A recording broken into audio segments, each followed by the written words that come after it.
Marasenna. Imponent 4.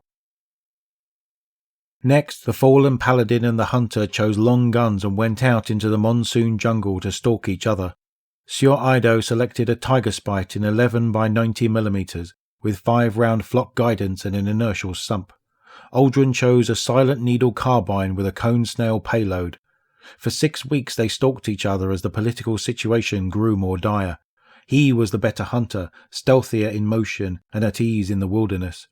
But Sieur Ido was the better soldier. She had no respect for the systems of the jungle, and she knew how to use that to her advantage. She drove the animals into a frenzy with violence and habitat disruption. Parrots and crows warned each other of Aldrin's stealthy hides, and jealous predators forced him off his carefully scouted trails. Sieur Ido caught him with his back against a rift lake and shot him as he tried to cross the lake bed. The wound was not mortal, for the water ruined the terminal ballistics, but she had won the match. "Your life is at stake," Mara warned her brother.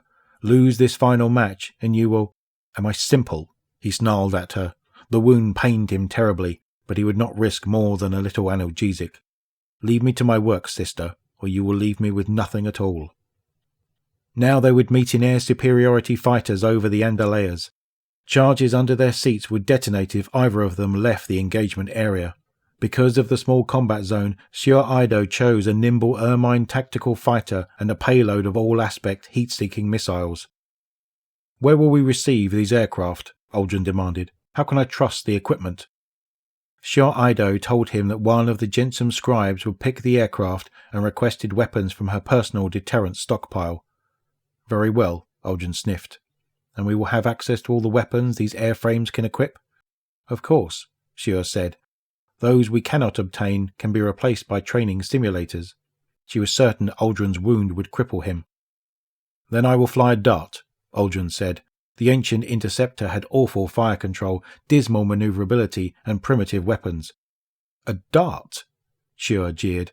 "Will you fly with its original weapons too? You think you can beat me with rockets and a gun?" "I do," Aldrin purred. "You accept these terms?" She did. The two duelists took to the skies on a bright winter morning. After a fuel check and a telemetry squawk and a terrain snapshot, they turned in toward each other from 100 kilometers apart. Sieur Ido descended for the terrain, knowing Aldrin's radar could barely separate her from the clutter. Aldrin came straight on.